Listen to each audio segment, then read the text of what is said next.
Hello everyone, जैसा कि हमने बनाया है कि अब रोज़ 11 बजे, ठीक है, मॉर्निंग में 11 बजे आपको यूपी टेट का एक प्रैक्टिस सेट सीडीपी से रिलेटेड देखने को मिलेगा। बिल्कुल भी मिस मत करिएगा इस सेशन को। इस सेशन को हम कभी भी बंद नहीं करेंगे जब तक कि यूपी टेट का एग्ज़ाम नहीं हो जाता, ठीक है।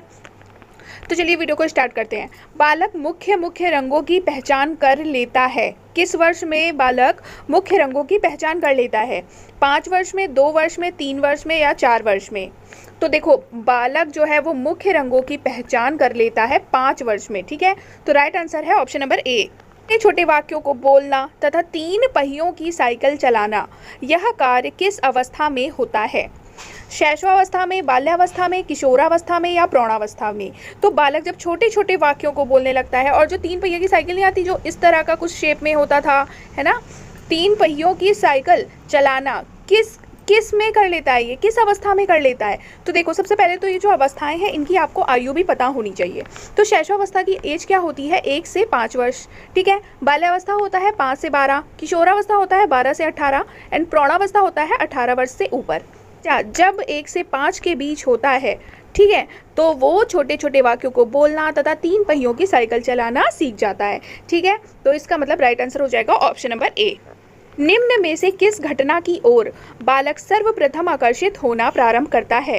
प्रकाश की ओर, माँ की ओर, ध्वनि की ओर या भोजन की ओर? तो देखो, जब बच्चा छोटा होता है तो जैसे कोई लाइट जला दो तो वो लाइट को एकटक देखता रहता है, तो किसकी तरफ वो आकर्षित हो रहा है? वो प्रकाश की ओर ज़्यादा आकर्षित होता है ना, सर्वप्रथम, ठीक है। को बालक की जिज्ञासा को किया जाना चाहिए। क्या बालक की जिज्ञासा का दमन कर देना चाहिए, या बालक की जिज्ञासा को शांत करना चाहिए, या बालक की जिज्ञासा को उत्तेजित करना चाहिए, या बालक की जिज्ञासा को सक्रिय करना चाहिए? क्या करना चाहिए? तो टीचर का ये दायित्व है कि बालक की जिज्ञासा को शांत करना चाहिए, ठीक है। भारत में बाल विकास की शुरुआत कब हुई? 1930 में, 1887 में, 1879 में या 1590 में? भारत में बाल विकास की शुरुआत कब हुई थी? ये हुई है 1930 में। ऐसे डायरेक्ट क्वेश्चन पूछ लेता है यूपी टेट में, ठीक है। किशोर अवस्था में सामाजिक विकास पर जिसका प्रभाव नहीं पड़ता वह निम्न में से कौन सी है? रुचियां हैं, आवश्यकताएं हैं, असुरक्षा है या अभिवृत्ति है?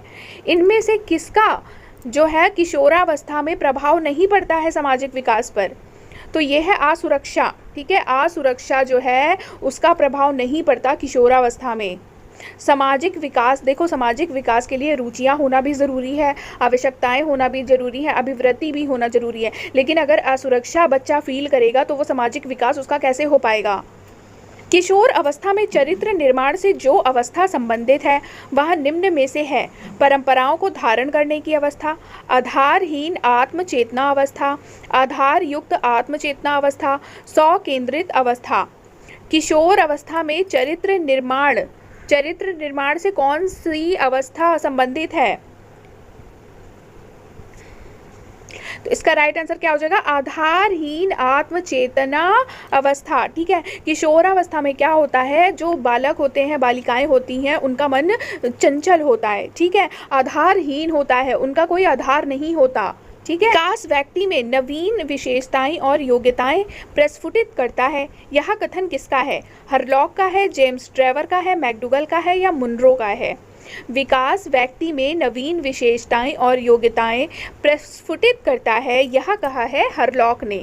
किशोरावस्था एक नया जन्म है, इसमें उच्चतर और श्रेष्ठतर मानव विशेषताओं का जन्म होता है, यह कथन किसका है?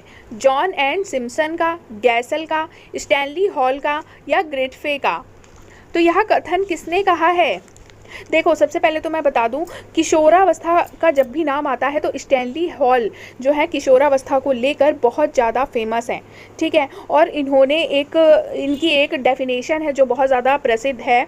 किशोरावस्था बड़े संघर्ष, तूफान व विरोध की अवस्था है। ये किसने कहा है? ये भी कहा है स्टैनली हॉल ने, और ये भी कहा है स्टैनली हॉल ने। तो इसका मतलब हमारा राइट आंसर हो जाएगा ऑप्शन नंबर 3, ठीक है। किशोरावस्था आदर्शों की अवस्था है, सिद्धांतों के निर्माण की अवस्था है, साथ ही जीवन का सामान्य समायोजन है। यह परिभाषा देने वाले हैं हेडो रिपोर्ट, जीन पियाजे, फ्रेडरिक ट्रेसी या E.L. पील। किशोरावस्था आदर्शों की अवस्था है, सिद्धांतों के निर्माण की अवस्था है, साथ ही जीवन का सामान्य समायोजन है। यह कहा है जीन पियाजे ने। मानसिक विकास का संबंध नहीं है। शिक्षार्थी का वजन एवं ऊंचाई से, तर्क एवं निर्णय से, स्मृति का विकास से, अवबोध की क्षमता से। तो देखो, मानसिक विकास का संबंध पहले तो आपको ये पता होना चाहिए किससे है। अवबोध की क्षमता से है, स्मृति का विकास होता है मानसिक विकास में, तर्क एवं निर्णय कर पाता है बच्चा मानसिक विकास जब होता है। लेकिन शिक्षार्थी का वजन एवं ऊंचाई तो उसके शरीर से संबंधित है, तो ये मानसिक विकास में नहीं आएगा। ठीक है, तो राइट आंसर हो जाएगा ऑप्शन नंबर ए। मनुष्य के शरीर में हड्डियों की संख्या कम से कम होती है। शैशवावस्था में, बाल्यावस्था में, किशोरावस्था के बाद या प्रौढ़ावस्था में। तो सबसे पहले तो आपको पता होना चाहिए हड्डियां कितनी कितनी होती हैं। तो देखो, शैशवावस्था में जो हड्डियां होती हैं वो होती हैं 270। ठीक है, बाल्यावस्था में होती हैं 350 और किशोरावस्था तो आपको पता ही है 206 होती हैं। प्रौढ़ावस्था में सबसे कम हड्डियां होती हैं। ठीक है, तो राइट आंसर हो जाएगा प्रौढ़ावस्था। किशोरावस्था की प्रमुख समस्या है वजन बढ़ने की, शिक्षा की, समायोजन की, अच्छे परीक्षा परिणाम देने की। किशोरावस्था तो वैसे भी समस्याओं का जाल कहा जाता है। किशोरावस्था को संघर्ष, तूफान व विरोध की अवस्था कहा जाता है। ठीक है, इसमें जो शिक्षार्थी होते हैं, जो बालक बालिकाएं होते हैं, उन्हें सबसे बड़ी समस्या होती है समायोजन की। ठीक है, किशोरावस्था बड़े संघर्ष, तूफान और विरोध की अवस्था है, यह कथन है। ये मैंने अभी आपको बताया था कि ये परिभाषा बहुत पूछा जाता है। ठीक है, और बहुत इंपॉर्टेंट भी है। ये किसने कहा है? ये कहा है स्टैनले हॉल ने। ये बहुत फेमस इनका डेफिनेशन है। किशोरावस्था संघर्ष, तूफान और विरोध की अवस्था है। ठीक है, जीन पियाजे के अनुसार संज्ञानात्मक विकास की अवस्थाएं हैं। जीन पियाजे के अनुसार संज्ञानात्मक विकास की 4 अवस्थाएं होती हैं। कौन कौन सी होती हैं? देखो, पहली होती है संवेदी गामक अवस्था। ठीक है, दूसरी होती है पूर्व संक्रियात्मक अवस्था, तीसरी है मूर्त संक्रियात्मक अवस्था एंड चौथी है औपचारिक संक्रियात्मक अवस्था। ठीक है, एरिक्सन के अनुसार कौन सी अवस्था में बालक अधिक पहल करता है लेकिन बहुत सशक्त भी हो सकता है, जो दोष भावनाओं की ओर ले जाता है? 18 माह से 3 वर्ष, 3 से 6 वर्ष तक पहल बनाम दोष अवस्था, 6 से 12 वर्ष तक किशोरावस्था। देखो, एरिक एरिक्सन ने क्या दिया है? एरिक एरिक्सन ने मनोसामाजिक थ्योरी दी है, मनोसामाजिक का सिद्धांत दिया है एरिक एरिक्सन ने। और ये किस लिए जाने जाते हैं? इनका एक टर्म था, इनका एक बहुत ज़्यादा फेमस टर्म था, आइडेंटिटी क्राइसिस, यानी कि पहचान का संकट। इसके लिए भी जाने जाते हैं एरिक एरिक्सन। इनकी थ्योरी को लाइफ स्पैन थ्योरी भी कहते हैं। ठीक है, LIFESPAN, लाइफ स्पैन थ्योरी भी बोलते हैं, क्योंकि इन्होंने क्या किया था? पूरे ज़िंदगी की बात करी थी और उसको पूरी ज़िंदगी को क्या किया था? स्टेजेस में बांटा था। जब मैं डिस्कस करूंगी एरिक एरिक्सन की थ्योरी तो मैं वहाँ डिटेल में डिस्कस करूंगी। ठीक है, तो उसी में एक थ्योरी थी, उसी में एक स्टेज थी पहल बनाम दोष अवस्था। ठीक है, तो एरिक्सन के अनुसार पहल बनाम दोष अवस्था में बालक अधिक पहल करता है लेकिन बहुत सशक्त भी हो सकता है, जो दोष भावनाओं की ओर ले जाता है। तो इसका मतलब इसका राइट आंसर है 3 से 6 वर्ष तक पहल बनाम दोष अवस्था। ठीक है, मानसिक विकास को प्रभावित करने वाला कारक नहीं है परिवार का वातावरण, धार्मिक वातावरण, परिवार की सामाजिक स्थिति, परिवार की आर्थिक स्थिति। मानसिक विकास को प्रभावित करने वाले कारक होते कौन कौन से हैं? देखो, परिवार का वातावरण मानसिक विकास को प्रभावित करता है। अगर परिवार में कुछ भी ठीक नहीं है, परिवार का वातावरण ठीक नहीं है, लड़ाइयाँ होती हैं वहाँ पे, तो ये क्या है? बच्चे के विकास को, बच्चे के मानसिक विकास को प्रभावित करेगा।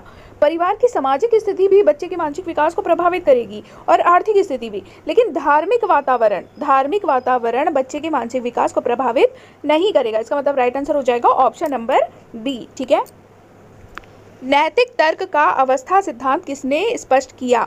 ठीक है, नैतिक विकास का सिद्धांत किसने दिया है? ये दिया है कोलबर्ग ने। वंशानुक्रम से संबंधित प्रयोग चूहों पर किसने किया? कार्ल पियर्सन ने, मैकडूगल ने, मेंडल ने, पावलव ने। वंशानुक्रम से संबंधित प्रयोग चूहों पर ये किया था मेंडल ने। सा ऊर्जावान मित्रवत बालक का लक्षण नहीं है? खुशमिजाज, सामाजिक, आसानी से चिढ़ने वाला या ऊर्जा का उच्च स्रोत। जो बच्चा बहुत ज़्यादा मित्रवत है, मतलब अपनी फ्रेंडशिप निभाता है, तो उसमें कौन सा लक्षण नहीं होगा? देखो, वो खुशमिजाज तो होगा ही, ठीक है, सामाजिक भी होगा, तभी तो वो मित्र बना रहा है, ऊर्जा का उच्च स्तर भी होगा, लेकिन आसानी से चिढ़ने वाला नहीं होगा। ठीक है, इसका मतलब राइट आंसर हो जाएगा ऑप्शन नंबर सी।